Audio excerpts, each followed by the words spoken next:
No, we have done his own. Yes, sir. Please talk to them. Be talking to them. It's all right, okay? God has done it. We thank God for everything. Thank God. Over. Back safely. That's the It's most over, okay? important thing, Bless God. No problem. Let's start. Take more, okay? All right. You're welcome. Thank you, Josie. All right, so take, Okay. This far is okay. The husband is fine. Okay? Everybody is fine. Yeah? Don't worry. Eh? I will not. We're sorry, don't worry. No, don't worry. Don't worry. You're back. Okay? We'll take care of it. Don't worry, we'll get your car now. We'll get your car. So, Mujek Yanako? Hello, sir. Our father, we are grateful. The president, sir, we are grateful. We understand your commitment to our safety, and we appreciate all you did for us. We could see in your hand. Thank you very much.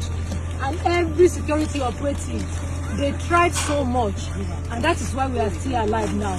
We are very grateful to you. Thank you very much. Thank you, sir. Thank you, sir. God bless you, sir. God bless you, sir. We are so grateful. Okay. Aku oríire o, ayọ̀ abara títí. Aku oríire gbogbo ọmọ kóòtù àjíire original ọmọ ọkọ Yorùbá. Nílé lóko lẹ́yìn odi, aku àdúró ti ara wa. Àwọn tí wọ́n kó lọ ní Ògbómọ̀ṣọ́ ní Ọ̀yọ́ state wọ́n ti padà fi wọ́n sílẹ̀. Bàbá Tinubu, ọmọ ọlọ́dọọdẹ, ọmọ ọlọ́dọọdẹ, gẹ́gẹ́gẹ́jí. Bàbá Tinubu, abiyamọ bọ̀jà gbọ́rọ̀gbọ́rọ̀. Ẹ ṣé gan ni, ẹ kú àgbàlẹ̀ wa, o àmọ̀rè. President Bola Ahmed Tinubu, bíbá, ẹ ṣé gan ni, ẹ kú àgbàlẹ̀ wa, o àmọ̀rè. Ẹ wo fídíò. Hello, sir. Our father, we are grateful. The president, sir, we are grateful. We understand your commitment to our safety, and we appreciate all you did for us.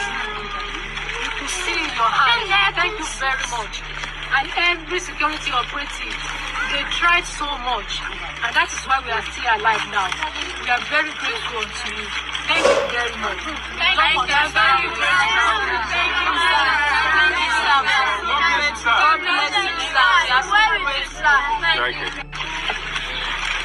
Oh, aku oríire, aku àdúró ti ara wa, aku àìsàn àti àìwo wa, gbogbo àdúrà wa, àròyé wa, àdúpẹ́ pé kò já sí lásán. Olúwa ó ṣeun, Olúwa ó ṣeun, Olúwa ó ṣeun. Ọ̀yọ́ abduction. 8 of the kidnappers were arrested while some were killed during the rescue operation. Presidency. Ọ̀yọ́ abduction. 8 of the kidnappers were arrested while some were killed during the rescue operation. Presidency. Tó já sí wípé state ò mọ bí wọ́n ṣe gba àwọn ọmọ yẹn jáde. Governor Seyi Makinde, executive governor Ọ̀yọ́ state, kò ní idea bí information bí wọ́n ṣe rescue àwọn tí wọ́n kó ní Ògbómọ̀ṣọ́ tó wà ní under governor ẹ̀, under leadership ẹ̀. Ṣé ẹ ti rí?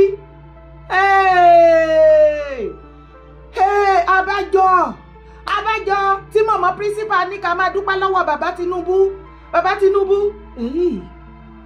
President Bola Ahmed Tinubu, bíbá, ẹ ṣé gan ni, ẹ kú àgbàlẹ̀ wa, o àmọ̀rè. Ẹ ṣé gan ni, ẹ kú àgbàlẹ̀ wa, o àmọ̀rè. Inú mi ti dùn jù, I'm so happy. Olúwa ó ṣeun, Olúwa ó ṣeun. Olúwa ó ṣeun, Olúwa ó ṣeun tó kó wọn dé láyọ̀ àtàlàáfíà. Gbogbo family tí àwọn tí wọ́n kó yìí tí wọ́n padà dé, mo kí yín kú oríire o. Mo kí yín kú oríire, mo dẹ̀ kí gbogbo ará Ọ̀yọ́ pátápátá Ọ̀yọ́ state, mo kí yín kú oríire. Bàmí Jándì, ọba Ṣọ̀ún Ògbómọ̀ṣọ́, a kí yín kú oríire. Gbogbo ọmọ Ògbómọ̀ṣọ́ pátápátá, akínyìn kú oríire gbogbo ilẹ̀ Yorùbá pátápátá láìkú nǹkankan àkú oríire gbogbo kóòtù gbogbo ọmọ kóòtù ajíire gbogbo ọmọ Yorùbá àkú oríire àkú iṣẹ́ àkú ìfẹ́ ara wa.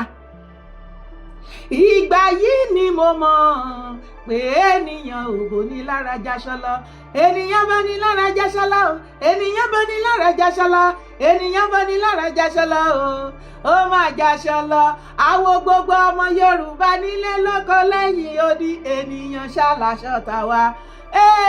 Pbat Baba Tinubu, thank you sir. Ẹ ṣé abiyamọ tòótọ́ abiyamọ dáadáa ẹ ṣé nígbà tí mọ̀mọ́ principal ti ní kẹ́kẹ́ máa dúpẹ́ lọ́wọ́ yín táwọn náà ń dúpẹ́ tí gbogbo ọmọ ń dúpẹ́ táwa làwa àwọn ni wọ́n lọlé ẹ̀kún ajá wọn ló lọlé ẹ̀kún tó padà bọ̀.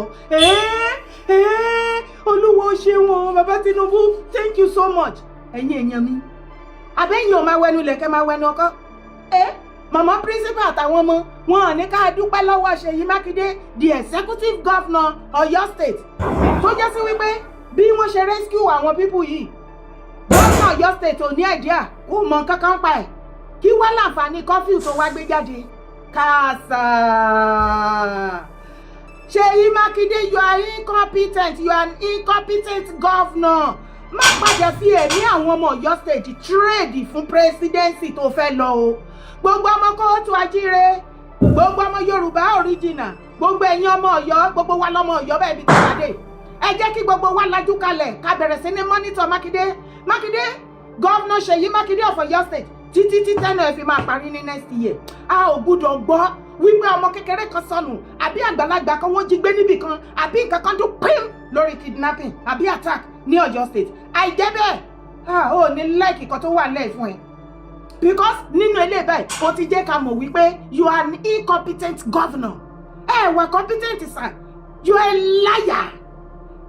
Governor Ṣèyí Mákindé of Ọ̀yọ́ state is a liar. Ẹnu mi gbà kí ló dé tí mo ṣe pé wọ́n ní liar. Ṣebí wọ́n sọ fún agbára tí wọ́n kó àwọn people yìí ipe wọ́n ní wọ́n ra jet surveillance jet tó máa deliver tó fi máa monitor gbogbo ibi tí wọ́n wà tó fi rescue wọn títí tí àwọn people yìí tó fi gba freedom. Àmàrí jet ó mọ iye fídíò tá a ti ṣe ó mọ iye gbogbo àwọn èèyàn tó ti pariwo online where is the jet àrí jet o. Ààrẹ egún tó jáde ká ẹ gbà wá lọ́wọ́ Ṣèyí Mákindé má fẹ̀mí ọmọ Yorùbá má fi ta fàlà má fi ta káìtì lọ́wọ́ àwọn Fúlàní torí pé ó fẹ́ become president. Má fi ẹ̀mí wa má fi ṣe exchange rate ṣùgbọ́n kí ọ̀rọ̀ mi kó lè yé yín ká ẹ lè mọ̀ wípé rẹ́rẹ́ ti rún. Ṣèyí Mákindé má ti sọ̀rọ̀ despite the fact wípé kò mọ bí wọ́n ṣe kí ni bó ṣe rescue wọn. Ẹ tẹ̀lé mi kẹ́ wá gbọ́ nǹkan tí Ṣèyí Mákindé sọ. For 7 years, we didn't witness anything like this in Oyo State. I declared to run for the presidency of Nigeria at 4 o'clock, and by 9 a.m. the following morning, the children were abducted. We're still feeling through.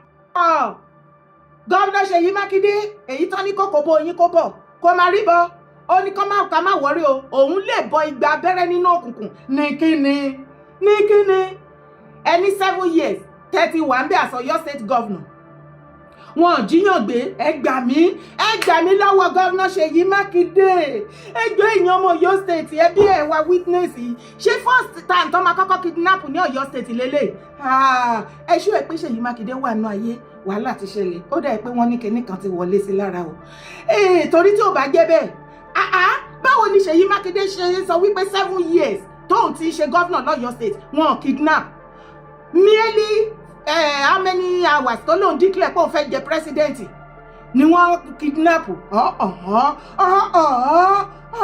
ó dáa kó má dàbẹ́ ni wípé mò ń sọ̀rọ̀ sí yín lẹ́nu ẹ jọ̀ọ́ nítorí Ọlọ́run mo bẹ̀ yín ni ẹ jọ̀ọ́ ẹ̀yin ọmọ Ọ̀yọ́ state ẹ bí ẹ̀mí witness ṣé first time tó máa kọ́kọ́ jí èèyàn gbélélé ní Ọ̀yọ́ state láti bí 7 years tí Mákindé tó ti jẹ governor lọ́yọ́ state ṣé first time tó máa jíyàn gbélélé torí mo rántí àwọn tí wọ́n kidnap káàkiri àrí àwọn ṣebí woman kan wà tí wọ́n gbé lẹ́nu ọ̀nà kò ń ṣe ti àwọn pẹ́ńkẹ́lẹ́ mẹ́sì o àbí ṣe adélabú kò ń ṣe ti wọn o àìmọye àwọn èèyàn tá ti gbọ́ tí wọ́n jí gbé àìmọye ní Ìbàdàn tó jẹ́ capital state capital àìmọye tí wọ́n jí gbé.